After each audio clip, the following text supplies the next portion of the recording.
സന്തോഷ് സാറിന് ആസിഫ് അലി ഒരു ചെറിയ സമ്മാനം നൽകുന്നതായിരിക്കും. ഒരു മെമന്റോ നൽകിക്കൊണ്ട് ഞങ്ങൾ ആദരിക്കുകയാണ്.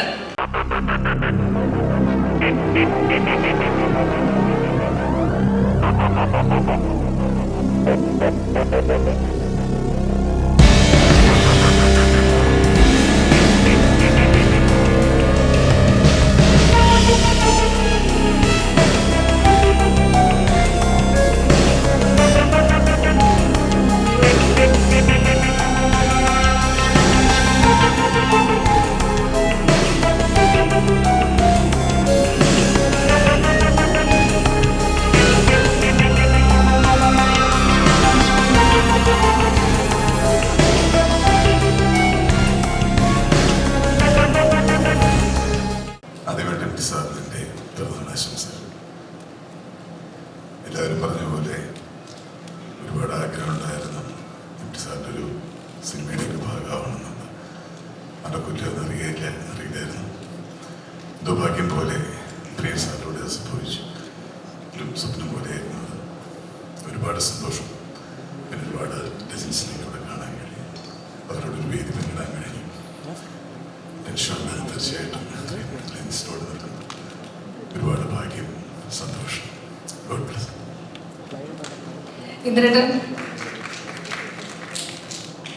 നമസ്കാരം എം.ടി. സാർ, പിറന്നാൾ ആശംസകൾ.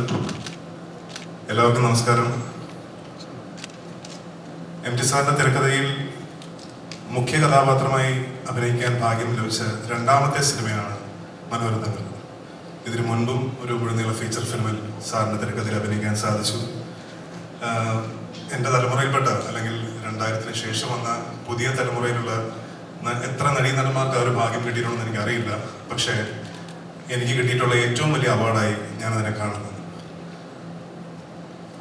അച്ഛനുമായിട്ട് ഒരുപാട് അടുപ്പം, ആത്മബന്ധം ഉണ്ടായിരുന്ന വ്യക്തിയാണ്. അച്ഛൻ മാത്രമല്ല, അച്ഛൻ്റെ കുടുംബക്കാർ. ശരിക്കും ഈ കടൽക്കാറ്റ് എന്ന മനോരഥങ്ങളിലെ സെഗ്മെന്റിലാണ് ഞാൻ അഭിനയിച്ചിരിക്കുന്നത്.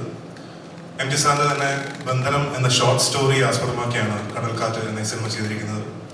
കോയിൻസിഡന്റ്ലി എനിക്ക് അച്ഛൻ അഭിനയിച്ചതിൽ എനിക്ക് ഏറ്റവും പ്രിയപ്പെട്ട കഥാപാത്രം സാറ് തന്നെ സംവിധാനം ചെയ്ത ബന്ധനം എന്ന സിനിമയിലെ കഥാപാത്രമാണ്.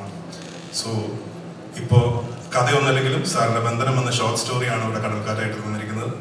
അതിൽ അഭിനയിക്കാൻ സാധിച്ചു. സോ ഒന്നല്ല, 2 സിനിമയിൽ അഭിനയിക്കാനുള്ള ഒരു ഭാഗ്യം കിട്ടി. Double congratulations to our beloved Indrajith. Thank you. സാറിനോടൊപ്പം ഇരുന്ന് സംസാരിക്കാൻ ഒരുപാട് അവസരങ്ങൾ എനിക്ക് കിട്ടിയിട്ടില്ല. 1-2 പ്രാവശ്യം ഞാൻ സാറിനെ വീട്ടിൽ പോയി കണ്ട് സംസാരിച്ചിട്ടുണ്ട്. പക്ഷേ സാറിനോട് അടുപ്പമുള്ളവരെല്ലാവരും, അത് അശ്വതിയാണെങ്കിലും സുധീറാണെങ്കിലും എല്ലാവരും പറയുന്നൊരു കാര്യം, ഇന്ദ്രനെ വലിയ കാര്യമാണ്, ഇന്ദ്രനെ കുറിച്ച് ഇടയ്ക്കിടയ്ക്ക് സംസാരിക്കാറുണ്ട്. ഒരുപാട് സന്തോഷം സർ. എന്താണ് പറയേണ്ടതെന്ന് എനിക്കറിയില്ല.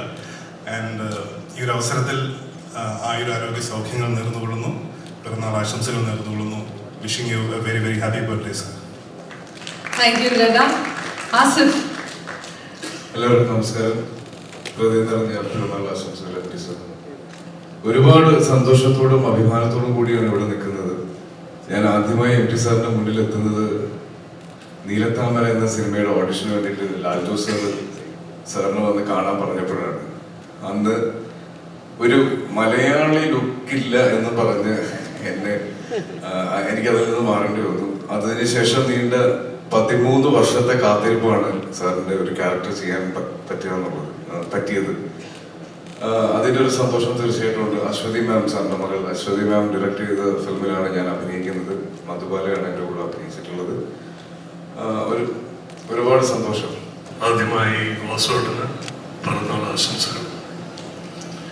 എല്ലാവരും എം.ടി. സാർ എന്ന് വിളിക്കുന്ന അദ്ദേഹത്തിന് എന്താണ് വാസുവേട്ടൻ എന്ന് ഞാൻ വിളിക്കുന്നത് എന്ന് സംശയമുണ്ടാകും പലർക്കും. പക്ഷെ അത് ഞങ്ങൾ കോഴിക്കോട്ടുകാർക്ക് അദ്ദേഹം തരാതെ തന്ന ഒരു അനുവാദമാണ്. മനോരഥൻ ഇതിൻ്റെ ഭാഗമായി ഒരു സിനിമ സംവിധാനം ചെയ്യാൻ കഴിഞ്ഞത് ഭാഗ്യമായി തന്നെ കരുതുന്നു. അതും എനിക്ക് പ്രിയപ്പെട്ട 2 കഥകൾ. അതിൽ എനിക്ക് പ്രിയപ്പെട്ട, ഞാൻ ഏറെ ആദരിക്കുന്ന മലയാളത്തിൻ്റെ മമ്മൂക്ക അഭിനയിക്കുന്നു. നന്ദി എല്ലാവർക്കും ഈ സമയത്ത് പറയുന്നു.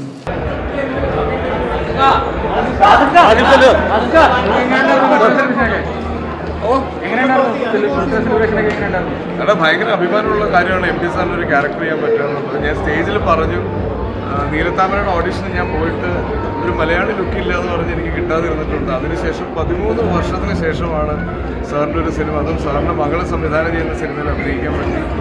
ഇന്ത്യയിലെ തന്നെ ഏറ്റവും മികച്ച ആക്ടേഴ്സും ടെക്നീഷ്യൻസും എല്ലാവരും ഒരുമിച്ച് വരുന്നൊരു സിനിമയാണ്. അതിൻ്റെ ഭാഗമാകാൻ പറ്റിയ ഒരുപാട് സന്തോഷത്തിലാണ്.